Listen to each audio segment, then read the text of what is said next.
અમે આજે કમિશનર સાહેબ અમે નગરપાલિકાના જે હાઉસ ટેક્સ કર વધારા જે તમામ જે વધારેલા છે એની અમે લેખિતમાં માગણી કરવા કમિશનર સાહેબ પાસે આવેલા હતા.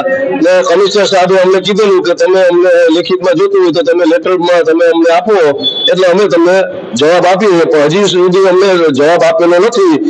એ લોકો અમને જયારે જવાબ આપે ત્યારે અમે જાહેર પબ્લિકને આજે એવું કહું છું કે જ્યાં સુધી આપણે લેખિતમાં ના આપે નગરપાલિકા ત્યાં સુધી આપણે હજી હાઉસ ટેક્સ ભરવાનો થતો નથી. આપણે નગરપાલિકાના લેટરની રાહ જોઈએ છીએ. લેટર કમિશનર સાહેબ આપે એ પછી અમે નગરપાલિકા પોરબંદરની જાહેર પ્રજાને અમે જાણ કરશું. એ પછી આ હાઉસ ટેક્સ તમામ દર જે કોઈ વધારેલા છે એ ઘટાડી દઈએ પછી આપણે ભરવાના થાય છે. તમે જવાબ તમને બીજો અન્ય કોઈ જવાબ શું આપ્યો? તમે અન્ય રજૂઆતોમાં અમે રજૂઆત અમે નથી કરેલી. અમે લેખિતમાં માંગ્યું છે કે સાહેબ તમે જે તમામ કરવેરા વધારેલા છે એ કરવેરા અમને લેખિતમાં આપો.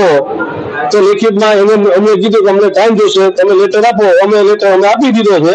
એટલે લેટર અમે સામા જવાબની રાહ જોઈએ છે. હવે કમિશનરના સામા જવાબની રાહ જોઈએ એટલે એ લેટર આવ્યા પછી અમે જાહેર પ્રજાને કહીએ એ પછી તમે ટેક્સ ભરવા જાજો. રેકડી કોડિંગને લઈને રજૂઆત